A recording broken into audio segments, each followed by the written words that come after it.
महापरमहंसाय स्वादित चरण कमल चिन्ह मकरंदाय भक्तजन मानस निवासाय श्री रामचंद्राय नमः।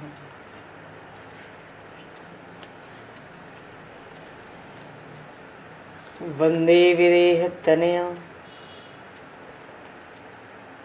पदपुंडरीकं केशौरसौरभसमाहत योगिचेतं हन्तुं प्रतापमनिशं मुनिहंससेव्यं सन्मानशालिपरिपीत परागपुञ्जम्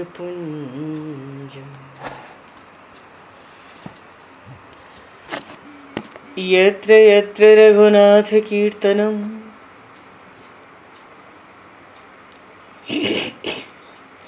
तत्र तत्र कृतमस्तकाञ्जलिं बाष्पवारि परिपूर्णलोचनं मारुतं नमत राक्षसान्तकं कुन्द इंदुसमदेह उमारमण करुणायन जाहि दीन परनेह करहु कृपा मर्दन मयन।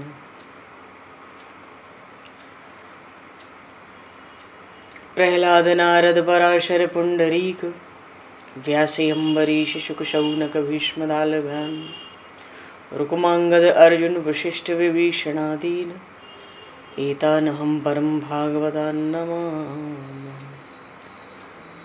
श्री सीतानाथ समारंभां श्री रामानन्दार्य मध्यमाम् अस्मदाचार्य पर्यन्तां वन्दे गुरु परम्पराम्।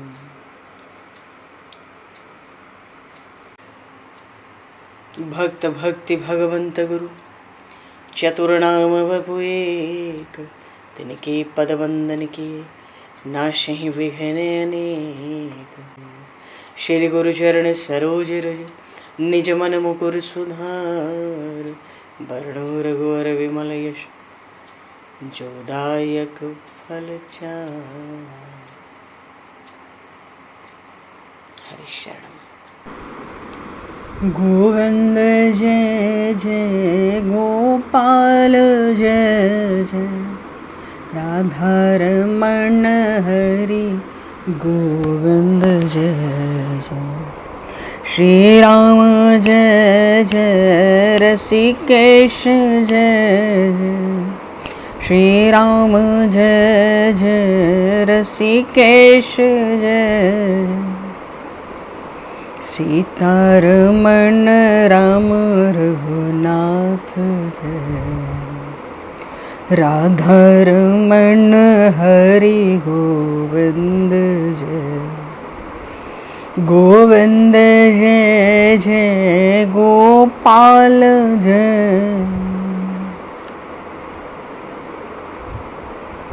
गोविंद जय जय गोपाल जय राधारमण हरि गोविंद जय। सीतारमण राम रघुनाथ जय सीतारमण राम रघुनाथ राधारमण हरि गोविंद जय जय। बोलिए श्याम रामचंद्र भगवान की संपूर्ण राम दरबार की। श्री गौरी शंकर भगवान की जय। श्री बांके बिहारी लाल की जय। श्री वृंदावन प्रेम धाम की जय। श्री पंढरीनाथ भगवान की जय।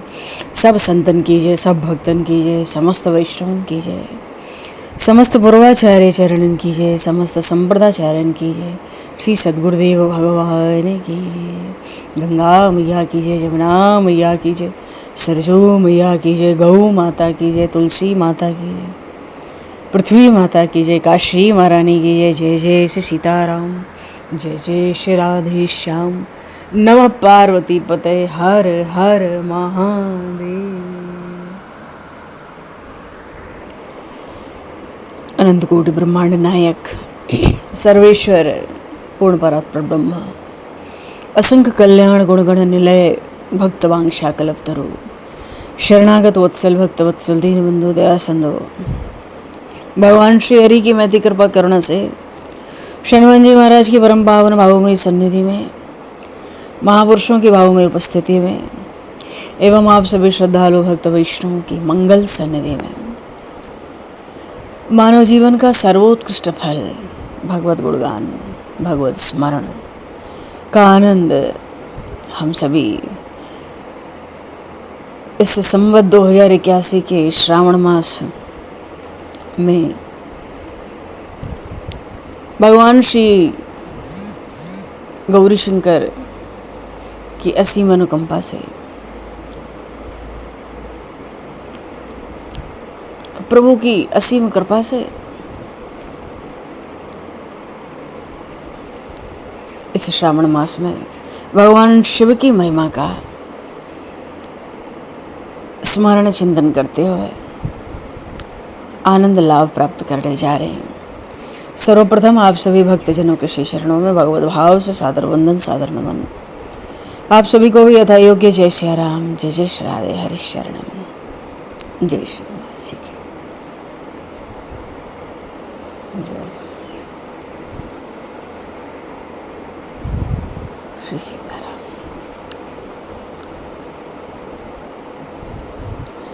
कर्पूर गौरम करुणावतारम संसार सारम भुजगेन्द्रहारम सदा वसंतं हृदयारविन्दे भवं भवानी सहितं नमामि, भवं भवानी सहितं नमामि। आज श्रावण मास के शुक्ल पक्ष की सप्तमी तिथि है।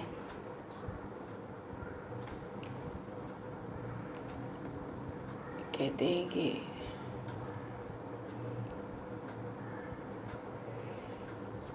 आज श्री गोस्वामी श्री तुलसीदास जी महाराज का प्रागट्य है।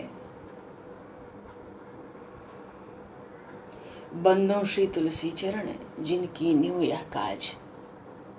कौन सा कार्य? कलि समुद्र बूढ़त लखत प्रगट्यो सत्य जहाज। जीव तो कलिकाल के समुद्र में, इस भव सिंधु में डूब रहा था, पर उसको पार होने के लिए श्री रामचरित मानस जी के रूप में जहाज प्रस्तुत कर दिया। ऐसे श्री गोस्वामी जी के चरणों की बार बार भक्तजन प्रेमीजन वंदना करते हैं। बोलिए श्री गोस्वामी तुलसीदास जी महाराज की। क्योंकि रामचरित मानस तो अमृत है, और उस अमृत को प्रकट करने वाले परम भागवत, परम संत श्री गोस्वामी तुलसीदास जी महाराज की इस प्रागट्य उत्सव पर उनको शत नमन और सभी प्रेमियों को, श्रद्धालुओं को बधाई। ऐसा नहीं कि श्री रामचरित मानस ही गोस्वामी जी का ग्रंथ है। ग्रंथ तो गोस्वामी जी ने बहुत से ग्रंथों की रचना की। भगवान शिव तो कहते थे कि गोस्वामी जी का ये जो ग्रंथ है, ये तो साम वेद की ऋचाओं की तरह फल देने वाला है।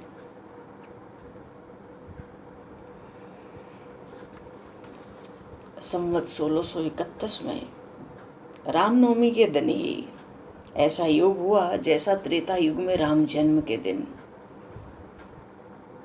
उसी दिन प्रातःकाल गोस्वामी जी ने श्री रामचरितमानस की रचना आरंभ की। 2 वर्ष 7 महीने 26 दिन मानो जिस दिन मार्गशीर्ष मास में श्री राम विवाह आता है उस दिन ये ग्रंथ 7 कांडों के साथ पूर्ण हुआ। और पूर्ण हुआ तो भगवान की आज्ञा से काशी आए। वहां भगवान विश्वनाथ माता अन्नपूर्णा को ये रामचरितमानस सुनाया। सबसे पहले भगवान शिव ने इस रामचरितमानस सदग्रंथ पर हस्ताक्षर किया, सत्यम शिवम सुंदरम लिखकर। और ये आवाज सबने उस मंदिर में अपने कानों से सुनी थी।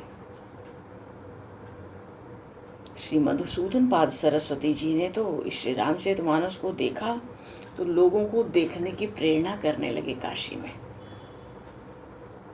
ग्रंथ को देख के बड़ी प्रसन्नता प्रकट किए और लिखा, आनंद कानने हिस्मिन जंगमस तुलसी तरुग कविता मंजरी भाति राम भ्रमर भूषिता। काशी तो आनंद वन है, काशी का नाम है आनंद वन। अब वन है तो तुलसी का पौधा होगा। श्री मधुसूदन पाद सरस्वती जी कहते हैं तुलसी का पौधा तो यहाँ चलता फिरता है, उस पौधे का नाम तुलसीदास है। अच्छा कोई बात नहीं, चलता फिरता पौधा है तो तुलसी में मंजरी भी तो होती है। बोले हाँ, इस तुलसीदास की जो कविताएं हैं, रचनाएं हैं, यही इस तुलसी के पौधे की मंजरियां हैं। और भगवान को तो मंजरी बहुत प्रिय है, तभी तो भगवान श्री राम भंवर रूप से भंवरा बन के मानो इन मंजरियों पे मंडराते हैं। ऐसा विलक्षण काव्य रचनाएं गोस्वामी जी की जो प्रभु को भी आकर्षित कर लेती हैं अपने ऊपर। और पीछे तो गोस्वामी जी 80 घाट पर रहने लगे वाराणसी में। रात को एक दिन कलयुग आया, मूर्तिमान रूप, त्रास देता। हनुमान जी का ध्यान किया गोस्वामी जी ने। हनुमान जी ने कहा विनय के पद रचो, रचना करो। गोस्वामी जी ने तब विनय पत्रिका लिखी और भगवान के चरणों में समर्पित कर दी। अजी इस विनय पत्रिका पर प्रभु श्री राम ने स्वयं हस्ताक्षर कर दिए। हस्ताक्षर क्या कर दिए? उन तुलसीदास जी को सदा सदा के लिए निर्भय कर दिया। और संवत 1680 में श्रावण मास के कृष्ण पक्ष की तृतीया को ही 80 घाट पर ही राम राम करते हुए गोस्वामी जी ने शरीर त्याग दिया। गोस्वामी जी के राम प्रेम की महिमा अपार है, उसका कोई गुणगान गा नहीं सकता। वेद मत शोध शोध कहते हैं कवित्व में। गोस्वामी जी ने रामचरितमानस लिखा कैसा और क्या लिखा है इसमें? महाभारत कांड के मंगलाचरण में आया, नाना पुराण निगमम सम्मतम यद रामायणे निगदितम क्वचिदन्यतोपि स्वान्तः सुखाय तुलसी रघुनाथ गाथा भाषा निबंधमंती मंजुल मातनोति। अनेक वेद पुराण तंत्र शास्त्र सबसे सम्मत और जो मूल रामायण में वर्णित है वो सब कुछ। इसके अलावा भी जो अन्यत्र से श्री रघुनाथ जी के चरित्र मिले, रामोपनिषद, सीतोपनिषद, राम रहस्योपनिषद, श्री हनुमान नाटक, उन्मत्त राघव, उत्तम राघव, अरे रामचरित्रों की गणना ही नहीं है। सब जगह से मनोहर भाषा में, क्यों गिरा ग्राम में सिया राम जस, गंवारू भाषा में। उस समय तो संस्कृत का बोलबाला था और सबको बोलने में आती थी संस्कृत, पर आगे कलयुग का समय, संस्कृत का ज्ञान तो इतना होगा नहीं। गोस्वामी जी ने गिरा गांव में सिया राम जस, गंवारू जो उस समय बोलचाल की गंवार लोगों की भाषा थी, उस भाषा में श्री रामचरितमानस लिखा। जितना प्रचार श्री रामचरितमानस का हुआ है दूसरे किसी ग्रंथ का हुआ नहीं देश विदेश तक। और गीता जी, ऐसी कोई भाषा नहीं विश्व की जिसमें गीता जी ना हो। विश्व की हर भाषा में गीता जी आज उपलब्ध है विश्व में। ऐसे गोस्वामी जी की बड़ी भारी महिमा। तो रामचरितमानस में कवित्व में कहते हैं तो संत शिरोमणि है, तो क्या प्रकट किया उस रामचरितमानस में और क्यों किया? वेद मत शोध शोध शोध के पुराण सब है, संत और असंतन को भेद को बतावतो, और कपटी कुराही कूर कलिके कुचाली जीव, और कौन राम नामहू की चर्चा चलावतो। इस कलयुग में गोस्वामी जी न होते तो इस राम नाम की ऐसी भारी महिमा कहाँ से प्रकट होती, क्योंकि यहाँ तो जीव का स्वभाव ही छल कपट क्रूरता का है। इसलिए सब वेद मत लोक मत खोज खोज के शोध कर कर के सब पुराण निगम आगम शास्त्रों दर्शनों को समाहित करके तब रामचरितमानस प्रकट किया। बेनी कवि जी कहते हैं कि बेनी कवि कहे मानो मानो हो प्रतीति यह पाहन ही ये में कौन प्रेम उपजावत।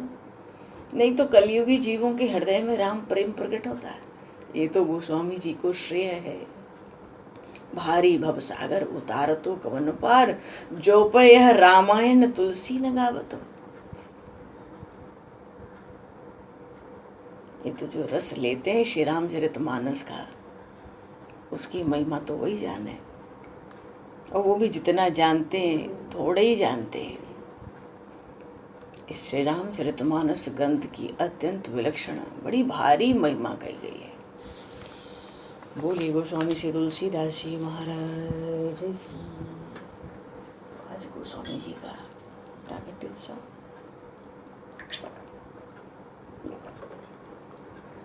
सबको खूब बधाई है।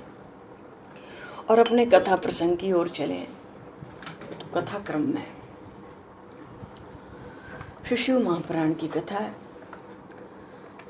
पर सार क्योंकि इस महापुराण का विस्तार बहुत भारी है, 24,000 श्लोकों में। पर अपने राम तो श्रावण मास को, इस पवित्र परम पवित्र पावन श्रावण मास को देखते हुए हम लोग बहुत थोड़े थोड़े में दिग्दर्शन करते हुए चल रहे हैं शिव महापुराण का। और प्रयास यही है कि हर विषय इसका अवश्य स्मरण किया जाए। तो कोटि रुद्र संहिता, इस कोटि रुद्र संहिता में भगवान शिव के 12-द्वादश ज्योतिर्लिंगों का नाम निर्देश, उनके दर्शन का फल, फिर काशी के भिन्न भिन्न लिंगों का, काशी क्या अयोध्या प्रयाग अन्य अन्य सब, फिर चित्रकूट में यत्रीश्वर महादेव का प्रसंग हुआ, और नर्मदा में नंदिकेश्वर महादेव का प्रसंग हुआ कथा। अब पश्चिम दिशा में शिवलिंग का क्रम वर्णन है, और वहाँ पे महाबलेश्वर शिवलिंग का महात्म विशेष रूप से प्रकट किया गया है। सूत जी कहते हैं, हे शौनक जी, हे ब्राह्मणों, पश्चिम दिशा में जो जो शिवलिंग भूतल पर प्रसिद्ध हैं, भक्ति पूर्वक सुनो। कपिला नगरी में कालेश्वर भगवान और रामेश्वर दोनों महादिव्य लिंग हैं, जो दर्शन मात्र से पापों को नष्ट करते हैं। बोलिए श्री रामेश्वर महादेव की जय। अच्छा देखो, पश्चिम सागर के तट पर महासिद्धेश्वर लिंग है, जो धर्म अर्थ काम और मोक्ष तक प्रदान करता है। पश्चिम समुद्र के तट पर गोकर्ण नाम का उत्तम क्षेत्र है। ये तो ब्रह्म हत्या आदि बड़े बड़े पापों को नष्ट करने वाला है, सब कामनाओं का फल देने वाला है। और इस गोकर्ण क्षेत्र में अकेले करोड़ों शिवलिंग हैं।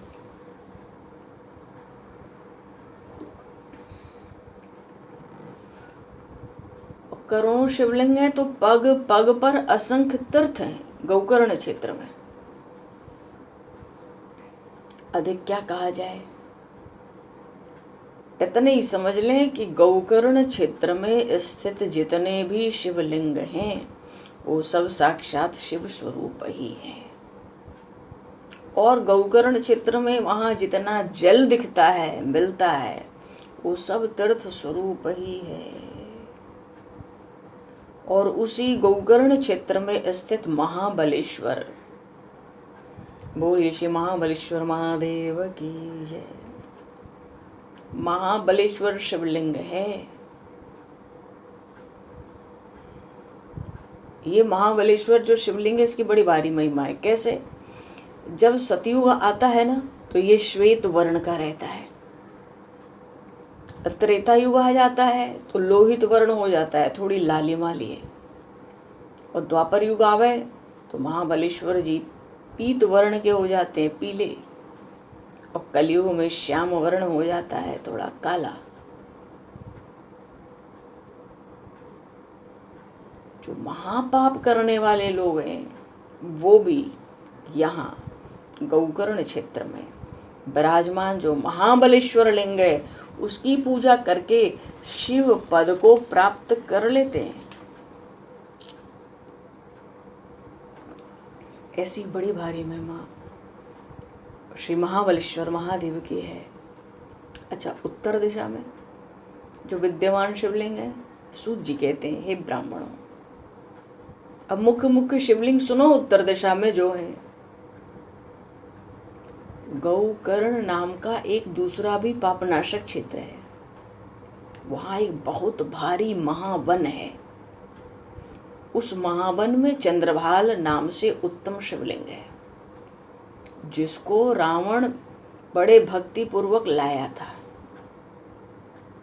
गौकर्ण में स्नान किया था, उन चंद्रभाल लिंग का पूजन किया। अच्छा, जो भी मनुष्य आज भी गौकर्ण में स्नान करते हैं, चंद्रभाल का पूजन करके मनुष्य अवश्य ही शिवलोक को प्राप्त करता है।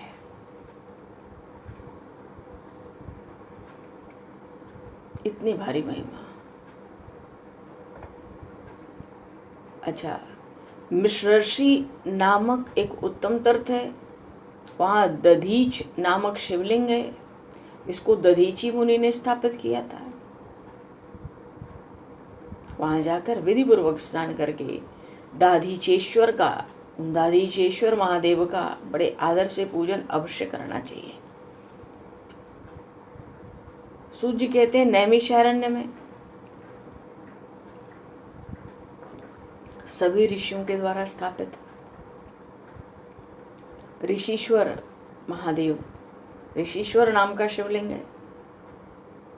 उसका दर्शन पूजन हो जाए तो पापी लोग भी भोग और मोक्ष प्राप्त करते हैं। देवप्रयाग तीर्थ में चली जाएं, देवप्रयाग है ना उत्तराखंड में, वहाँ ललितेश्वर नाम का शिवलिंग है। उसकी पूजा हो जाए तो सब प्रकार के पाप दूर हो जाते हैं। और पृथ्वी पर प्रसिद्ध जो नेपाल नामक पुरी है, वहाँ पशुपतीश्वर नामक शिवलिंग है।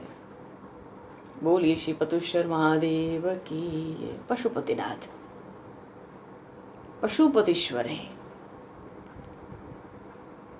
आज भी लोग खूब दर्शन करते हैं पशुपतिनाथ के नेपाल में। और ये शिवलिंग सूत जी कहते हैं संपूर्ण कामनाओं को पूर्ण करने वाला है। और इसी के पास में मुक्तिनाथ नाम का एक अत्यंत अद्भुत शिवलिंग है। उसका दर्शन और अर्चन हो जाए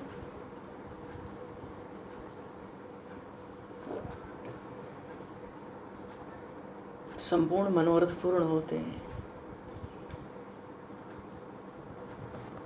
अच्छा, आगे के अध्यायों में हाटकेश्वर लिंग और अंधकेश्वर लिंग है। इन लिंगों की महिमा का वर्णन किया सूत जी ने। और फिर 12 ज्योतिर्लिंगों का प्रागट्य कैसे कैसे हुआ वो कथा सुनाई, उनकी महिमा सुनाई। और ये प्रसंग कई अध्यायों में शिव महापुराण में आया।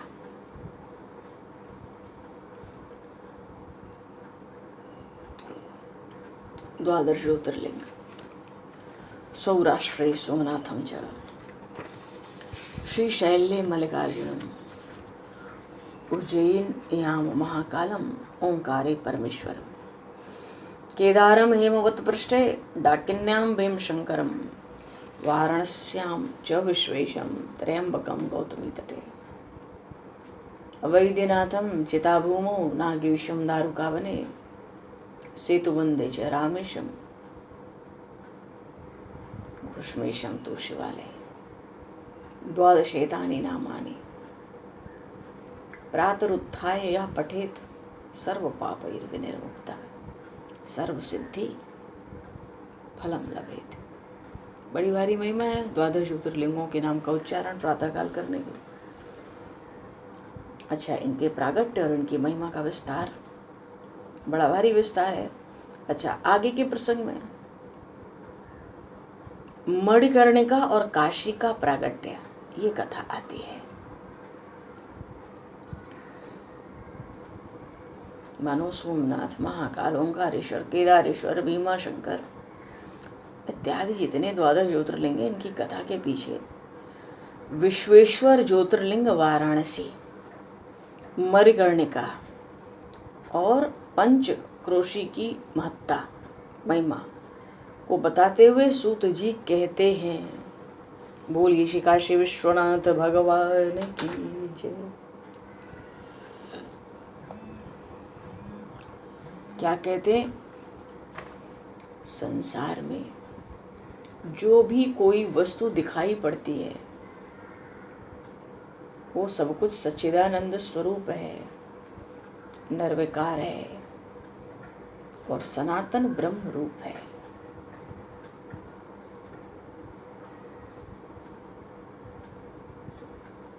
तो अपने ही कैवल्य भाव में जो रमण करते हैं, कैवल्य का अर्थ है अद्वैत, क्योंकि परमात्मा अकेला था, अकेला ही है, इतने रूपों में है फिर भी एक ही तो है।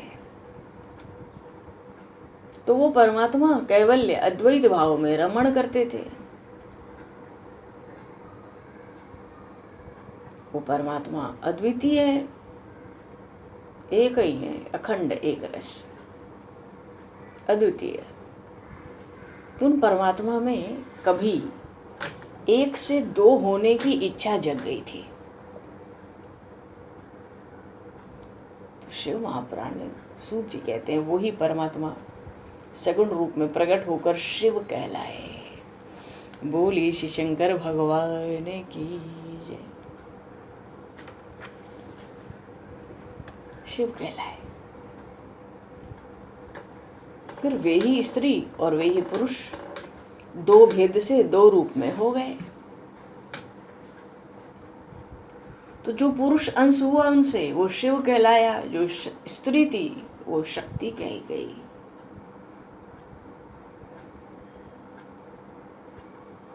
तो उन सच्चिदानंद स्वरूप भगवान शिव और उनकी शक्ति ने स्वयं अदृश्य रहकर अपने सहज स्वभाव से ही 2 चेतन की सृष्टि कर दिए, प्रकृति और पुरुष।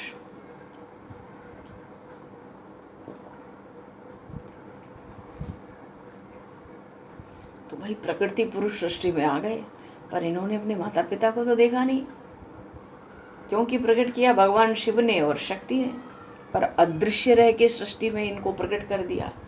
किसको प्रकट किया? ये दोनों चेतन तत्व हैं, प्रकृति और पुरुष। भाई इनकी जननी जनक इन्होंने नहीं देखा, बड़े भारी संशय में पड़ गए। तो उस समय जो निर्गुण परमात्मा है उससे आकाशवाणी प्रकट हुई, तुम दोनों तप करो, उसी से उत्तम सृष्टि होगी।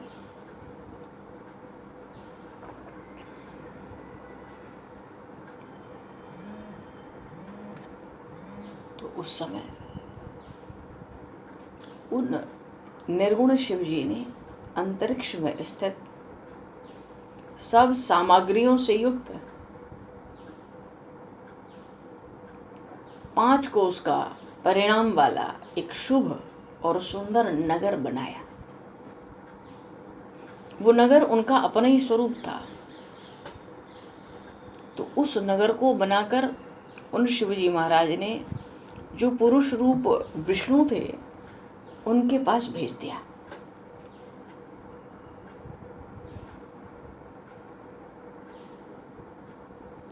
अब भगवान विष्णु ने सृष्टि की कामना से शिव जी का ध्यान करते हो, क्योंकि अभी सृष्टि नहीं है, प्रकृति पुरुष प्रकट हो गए, वो तपस्या कर रहे हैं। तो शिव जी का ध्यान करते हुए बहुत लंबे समय तक उन भगवान विष्णु ने तप किया। तो तपस्या किए तो बड़ा परिश्रम हुआ, तो उनके शरीर से अनेक जल धाराएं उत्पन्न हो गई, पसीने की तरह जल की धाराएं। अब वहां इतनी धाराएं कि वहां कुछ दिखाई नहीं पड़ता था। यह आश्चर्य देख के भगवान विष्णु ने अपना सिर हिलाया। जैसे ही सिर हिलाया तो भगवान विष्णु के कान से एक मणि गिर गई। वो मणि ही जब गिरी, उसी नगर में गिरी जिसको भगवान शिव ने प्रकट किया था। अंतरिक्ष में स्थित होकर सब सामग्रियों से युक्त पंचकोश परिणाम का शुभ और सुंदर नगर, जो भगवान शिव का ही स्वरूप था।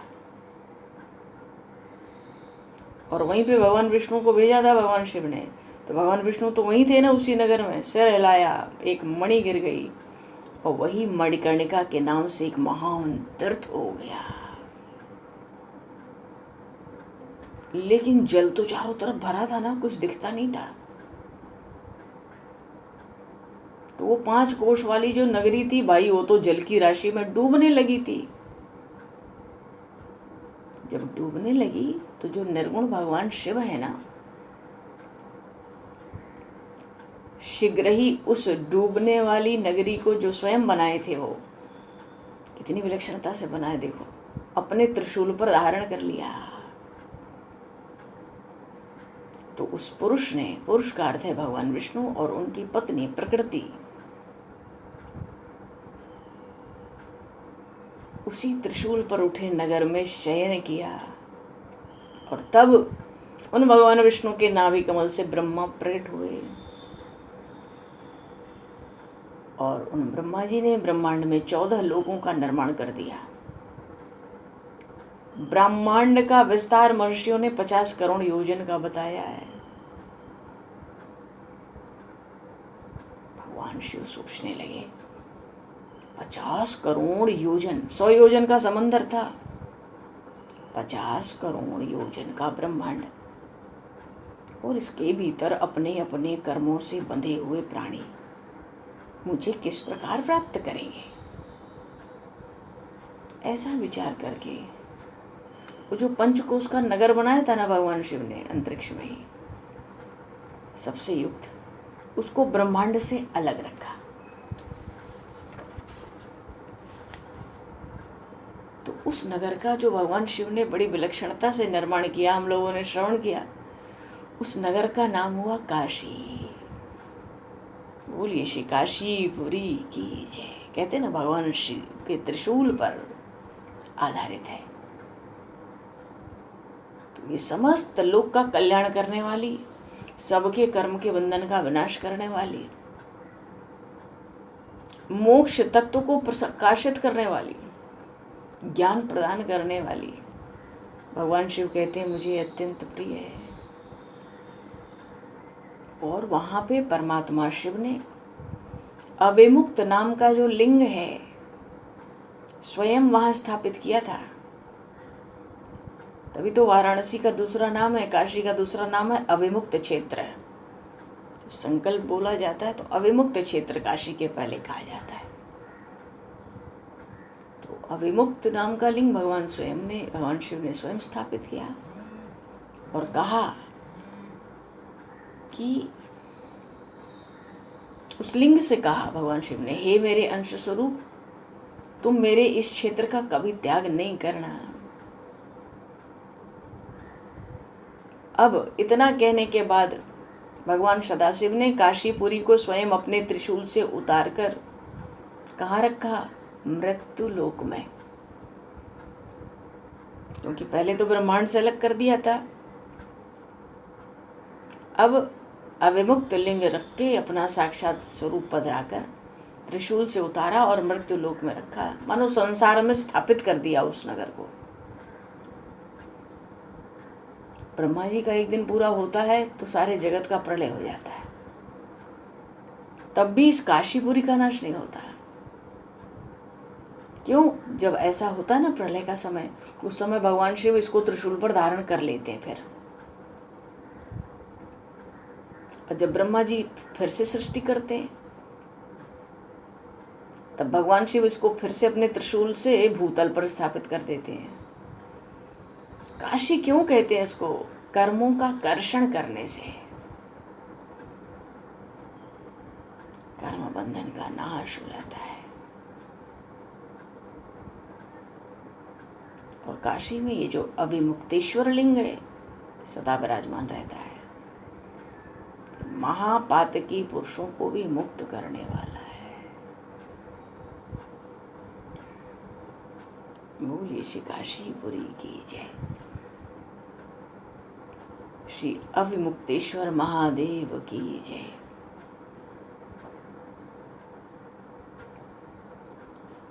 ये जो प्रसंग है इसका बड़ा विस्तार है शिव महापुराण में। मणिकर्णिका का प्रागट्य भी हुआ कितनी विलक्षणता से, और काशी का प्रागट्य। अभी काशी की बड़ी भारी महिमा थोड़ा हम लोग भी संक्षेप में श्रवण करेंगे। फिर वाराणसी की महिमा, विश्वेश्वरनाथ वहाँ विराजमान है, उनका महात्मा। भगवान अभी समय को देखते हुए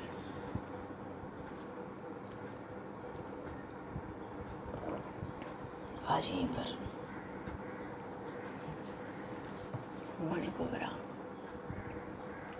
वाक्य पुष्पांजलि प्रभु के श्री चरणों में सादर समर्पित। बोलिए श्री गौरी शंकर भगवान की, श्री अविमुक्तेश्वर महादेव की, श्री शिव महापुराण की। सब संतन की जय, सब भक्तन की जय, सतगुरुदेव भगवान की जय। जय सीताराम। हर हर महादेव। महादेव महादेव महादेव। जय भगवान। अब आप लोग जो कोई भी बोलना चाहें। जय सिया राम। जय सिया जय जय सिया राम। राधे राधे। हरि प्रणाम। जय सीताराम।